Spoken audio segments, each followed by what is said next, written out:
All right, well, Chris, welcome. Thank you. Good to be here. Yeah, thanks for joining us today. Today, I have with me Chris Ronzio, founder and CEO of Trainual. Awesome company, incredible concept. Thank you. Tell me a little bit about it. So the business itself is really just the simple idea that companies need instructions. So I've had businesses since I was 14, and growing those businesses is all about showing other people how things work. Like, how do you do what you do in the business? And so whether you own a service company, an agency, a restaurant, a beer company, like, you have to teach people how the product is made, how the service is done, and that's what Trainual is all about. It's a place to record all your processes, all your policies, so that you and your team are on the same page. And have it all in one place, which is now more important than ever. Yeah. You mentioned something, 14 years old. What was that first company? Was it a lemonade stand? No. Lemonade stand was when I was way younger. So this is my first company I paid taxes with. All right. I have to qualify. It was a video production company. So it started off at the very beginning as like weddings and bar mitzvahs and bat mitzvahs and parties and really anything someone would pay us for. And then it quickly evolved into sporting events, youth sporting events. So my high school would ask me and my friend to film the soccer games, and then the talent shows, and then the football games, and then cheerleading events, and it was like one thing led to another. And so we started doing events all around Massachusetts, where I grew up, and then New England and up and down the East Coast. And it was growing like unexpectedly. So I grew it through high school, through college, and sold it 13 years later. Wow, good for you. So kind of sound like a serial entrepreneur. You've kind of worked your rounds and gotten into a couple different industries, and you've landed with Trainual. Now, I know you guys are a relatively new company, correct? Past couple years, you kind of finally blew out of the water. Yeah, so the product's been around since 2015. Trainual is a product I built as like a prototype with my consulting firm. So we can come back to that, but basically I was working with all these entrepreneurs, and I was tearing apart their workflows and like how their businesses worked, and then retraining their employees. And I thought, rather than use Google Docs, like, I should have a tool that does this. So it started as like intellectual property for my consulting business, and then I had it for 3 years. It was just for my clients, and in 2017, my few employees and we said, like, I think we've got something here. Let's try to blow this up. And so that's what we did. 2018, launched it as a company. Wow, I know you've marketed to the masses, because you're outside of the United States. How many countries are you guys in right now? Last I looked, it was 170 countries that we've got people using the tool in. Yeah, it's pretty cool. So I love stories like that, where it just kind of naturally developed a new idea, and then it blew up into enormous proportions. Yeah. Tell me a little bit, Chris, your journey to get there. You mentioned your team kind of founded the idea with you. What does that dynamic look like, and how were you as a CEO? Well, it was an evolution. It was like a very natural path. When I look back, my video production company was all about like doing these repeatable events. And so while I was in college and in class, I started hiring camera operators who could go out and cover an event that I couldn't be at. And so I had to train them on how we did it as a business. And then as we started doing more and more events, I had to make sure that our events in Indiana ran the same as the ones in Orlando and the same as LA. And so we started putting together these processes and checklists and laminated sheets and guides on like, here's how you do it. And then as the business grew, it was hundreds of camera operators that we were taking through online training to like give them our seal of approval and say like, yes, you can work our events. And so it was something that just kind of organically happened over time. When I sold that business and started consulting, I saw that that's not just like an industry thing, that's like a business thing. Every business, they learn how to do things over time, and you start to formalize and standardize and train people, and there was no good tool to do that. Like, people would be hacking WordPress and trying to make Google Sites or something like an intranet to say, here's our manual, and I thought that's what Trainual could be. So at the time that we launched Trainual as a business, I had 5 employees. We were running a consulting firm. We were helping small companies be more efficient. Trainual was only one of the things we were doing. And so one of the other clients that we had, we actually took a small equity stake in. And I thought, oh, that's a cool idea. I like that. I like we get paid for most of our time, and then we gamble with like a little bit of our time. So we had a couple big client projects finish up, and we had this like open spot, and we thought, why don't we gamble with Trainual and turn Trainual into a business that we own 100% of, but let's see if it works. And so that was kind of the genesis of the company. Yeah, because when you think about it, the companies I've been a part of, standard operating procedures and putting together that manual is so time consuming. Yeah. I know some consultants charge thousands of dollars for it, but you've developed a platform where this can all be hosted online. People can start their job day one, and the managers can kind of sit back and continue on with what they're doing. And with that, kind of, Chris, how much do you charge for a platform like this? So the product itself is pretty affordable. Starts at 99 bucks. And that's for a company with 25 people. And so we don't charge per user. We've got them in like these buckets of users. And so it's something that we want to be approachable for every kind of small growing businesses. Absolutely. Whether you've got 5 or 10 people or 100 or 200 people, you need a centralized place to put all this stuff. And so we try to price it in a way that anybody could get it. That's phenomenal. And it makes it so attainable for any entrepreneur starting out. Obviously, no accomplishment like this comes without challenges. What kind of challenges did you face along the way? So with Trainual specifically, or just as an entrepreneur? Just tell me your journey as an life? entrepreneur. I mean, like being an entrepreneur is challenging, like we were just talking about it before we started this. I think we all hit bumps in the road with like made a bad hire, or you had a customer that was uber demanding and you didn't know what the heck you were getting yourself into. Like before Trainual started, I remember I took like a few of the worst customers I had ever had, and that really clued me into like, this is not what I should be doing. You know, if I can't enjoy what I'm doing every single day, then like I should be doing something else. And so I looked around at like the areas of my business I did like, and Trainual is one of those things. But I mean, with starting Trainual, a lot of the challenges were financial. It was like, how do we buy Facebook ads and get this thing off the ground? I started tapping into first my savings, spent all that. Then I tapped into like business credit cards, hit the limit on all of those. And then it was like the personal credit cards. Then it was those checks that they send you from the credit card companies. That's like, feels like a blank check, and it just shows up on your statement in 30 days. And then it was like the like AR receivable loans like Cabbage and Fundbox, and like I was tapping into everything I could until I was personally over $300,000 in debt. Wow. And like selling off personal like stuff from my house. Like my wife and I had this Vespa that we rode off from our wedding in. And coming to Arizona from Boston, like you couldn't own one of those in Boston, it would be dumb, but you can have one of those in Arizona. So it was like my prized possession, and I had to sell it for like a few $1,000s just to get like the next payroll or the next credit card payment, and like those are the sacrifices you make when you really believe that what you're doing is gonna work. And it was. We had signs that it was working. And you have to believe in it, because a lot of the times people say, I don't have time to do it, I don't have the cash to do it, but you can always find a way. A lot of the entrepreneurs we have on the show say the same thing. We even had one woman who said she sold a cow to make ends meet, which is kind of hilarious, but in that same vein, that's a product to sell. Yeah.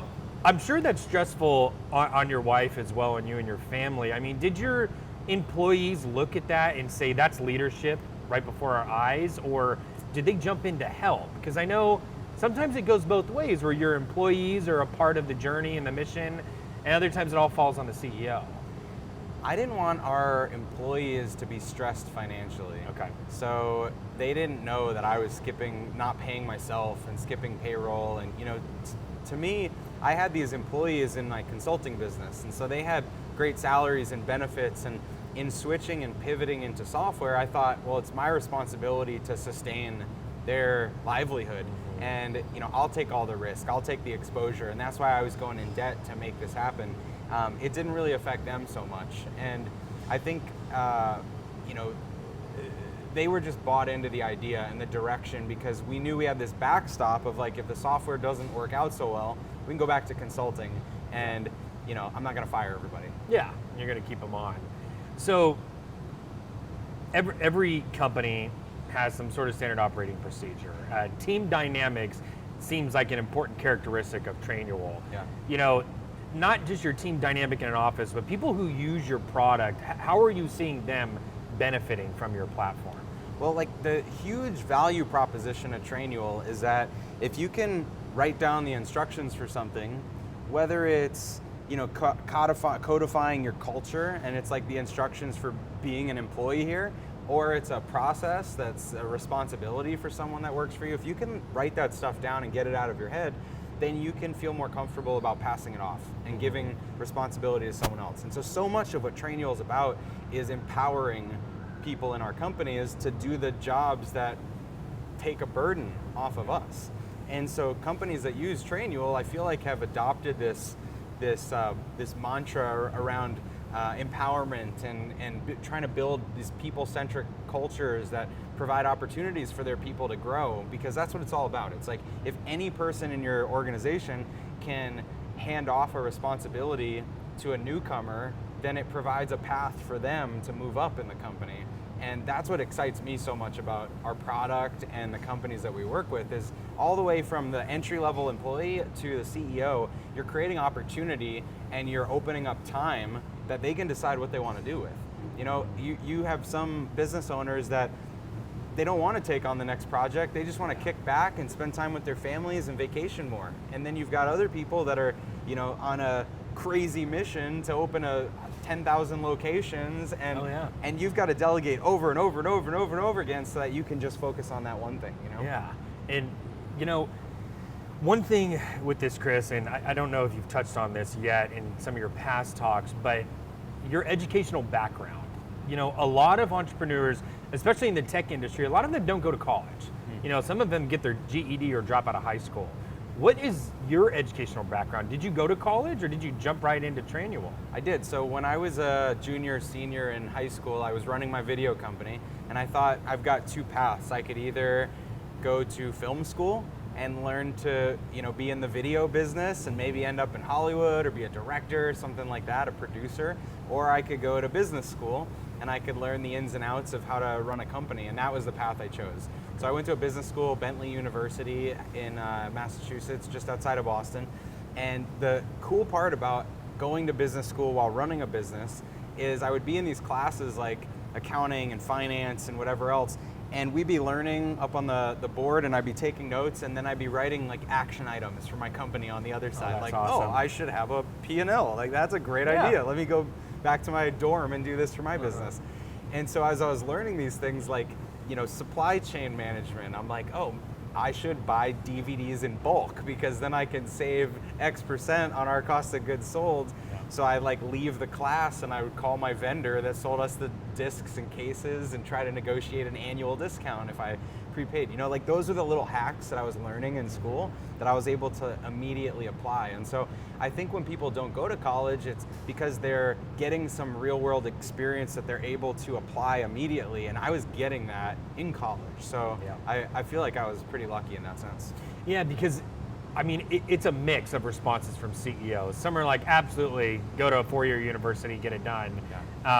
Some are like, yeah, I did a year and I left. But in your case, I mean, you have real world application that you're bringing to the classroom. And would you recommend for others that if they're on a similar path of building a business in high school, to go to college and learn that sort of business etiquette to be successful? Well, it depends on where you're at. Like, if out of high school you have a multi-$100,000 or $1 million operation and you're on this rocket ship, then like maybe just do that. You know? I wasn't at the time. I was like making more than my friends that were bagging groceries, but it's not like I want to instantly jump into a career. So college for me was like fine-tuning and sharpening the sword. You know, I also was able to sell my college as a client, and we filmed all their graduations, which paid for like a third of my tuition. So you're like, cultivating a client while in their class. Oh, that's awesome. Yeah. Very cool. Well, Chris, tell me a little bit about your life today. You've obviously have built this successful company over a long period of time. You were a serial entrepreneur, concept to reality. Trainual has blown up in 150 something countries. What's the day-to-day for Chris Ronzio right now? Well, so I want to clarify, I guess, that, you know, I feel like I hear that I'm a serial entrepreneur because I've done a couple things, but it feels like the things I did before this were just the path to this. And so I don't really want to like flip Trainual, sell it, and start something entirely different. Like, I love working with small businesses. That's what I was doing with my consulting. That's what I'm doing now with Trainual. I could be doing this for decades and be really happy with it. And you love it that much. Yeah, and just create this worldwide brand in this category, because, you know, in the same way that every single business that's, you know, any meaningful scale has like a CRM and has a mail and calendar system and has, like a bookkeeping system. I believe every one of those businesses needs a system where they put their instructions, they put their manual, they put their playbook, and that's what Trainual is. So there's this massive, decades-long opportunity here that I'm super passionate about. So I just wanted to clarify that I'm not. I don't consider myself flipping into the next thing. Today the company's just over 80 people in size. We've only been around 3.5 years, and so we expect to be close to 100 by the end of the year, and just growing steadily from there. What I spend my day-to-day doing is managing my team. I've got 8 direct reports. I think of them as my consulting clients. So in the same way that I coach businesses before, I meet one-on-one with them and work through the challenges of their department, which is like their own business, and help them with wherever they're stuck and help them make decisions. So that is like priority number 1. I am managing our board and our investors and just continually making sure the company's well funded and we have like that long-term vision and the cash to do it. So that's a big piece of it. And then the thought leadership, I love doing stuff like this, sharing my story, but I love just being with a marker and a whiteboard and framing out going something at it to teach. Yeah. I just finished my book, so I've got a book that's coming out here shortly called the Business Playbook, so everybody check it out. I'm really excited for that to come out, but those are really the 3 legs of what I'm doing. It's like thought leadership, team management, and then financial and investor management. That's excellent. And Chris, I'm glad you commented on the serial entrepreneurship, because that is important, because it's almost as if you learned this skill set to eventually create Trainual, and it's almost like the whole time you were prepping yourself for that, teaching, learning, developing this rapport with your employees. And one thing you touched on is it doesn't sound like you're too much of a micromanager. You're almost empowering your team to be the leaders of their departments, and you're there to offer a helping hand when needed. Yeah. My question for you on that is, how important is it to empower your employees and lead them to success within the company? Because a lot of times, CEOs like to approve every single thing that leaves the office. But it doesn't sound like you're like that. No, I think if you have to micromanage people, then you did a bad job hiring them. If micromanagement is a lack of trust, and if you feel like you have to have your hands on everything so it's done perfectly, then you're putting a ceiling for everyone else's growth. So I think it starts with hiring people with the right experience that can impress you and bring more to the table than you can. Yeah. It's like the best coaches in the NBA or wherever else weren't the best players. They're like great coaches, and they're able to coach amazing players that are way better at things than they ever are. And so that's how I look at it, is I want to be a really good coach. I want to be a sounding board. I want to listen to people. And then I want to be the cultural guide. Like the core values and all that stemmed from how I founded the company. I want to make sure that those are still in alignment, and that we're making decisions based on the right criteria, the right filters.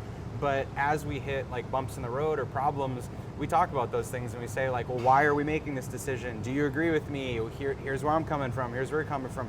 And it's like every week, every month, my leaders get better. They get more aligned with me. They're producing more. They're hiring better people under them. And I think that's the right way to build a company. That's excellent. And I love the fact that you're not micromanaging, you're empowering them to be successful, because that ultimately helps the company culture, and you see positive growth in the employees themselves as well. Yeah. With your hiring process, Chris, what does that look like? Obviously, the 8 directors you manage now, I assume you hired them all individually yourself. What did that look like in the beginning? So I hired most of them myself, but we hired a head of people as employee number 15. Okay. And that was a huge investment, because especially when you're like bootstrapping a startup, it's every dollar you want to go toward producing revenue or saving cost or something, and somebody to manage recruiting and employee engagement and culture and interviewing might not be at the top of the list, but it was the best hire that we made at that stage of the company, because it was getting really intentional about the next group of leaders that we brought in and showing our existing people we really care and we want you to grow here. So that was one investment that we made. So I didn't hire everyone directly. Sasha, she's been incredible and helped along the way.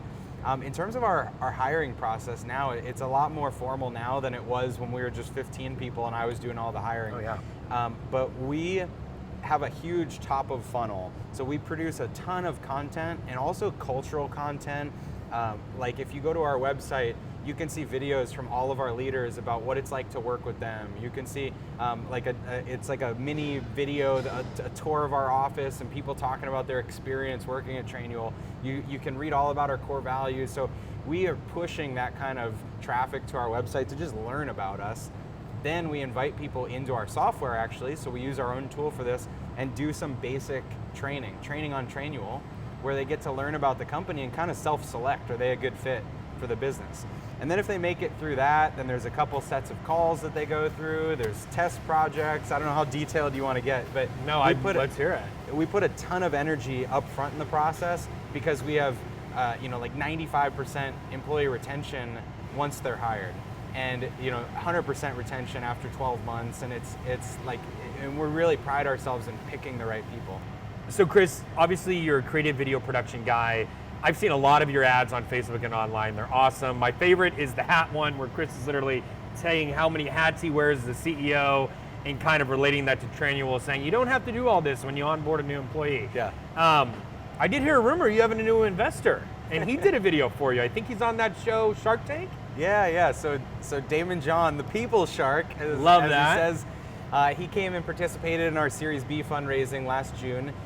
We've been working on some marketing partnership stuff with him for a little while. He spoke at our event last year, loved what we were doing, and so we had this hat ad that you mentioned where I was taking off the hats. And so if anyone's seen the ad, it's literally like a hat that says videographer, editor, sales, customer service, and it's awesome. It's like the layers of a business that I went through as I was delegating responsibilities. And so with Damon, he started his company FUBU by hand stitching the hats himself. And so we thought this ad worked so well, let's have Damon tell his story. And so he went and took off his hats, and that was pretty fun to watch. But a lot of these videos that we do and the marketing that we do that my brother leads, he's our CMO, came from our background of being a video production company and like understanding how to visually communicate and how to tell stories, and the importance of communication when you want to amplify your message and start marketing. And so it's been really cool to build this and have my brother involved too. No, that's been awesome. And Chris, just by the investors you have now, you guys obviously have grown a great popular profile for yourself. So congratulations on where you're at today. One thing I ask everybody who comes on the podcast is kind of a different question than what we've talked about.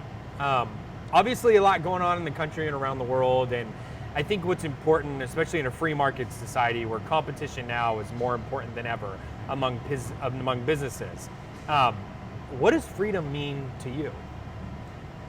What does freedom mean to me? So when I hear that, the first thing I think of is the pursuit of freedom. It feels like a pursuit of something better because you pursue freedom of time, you pursue financial freedom.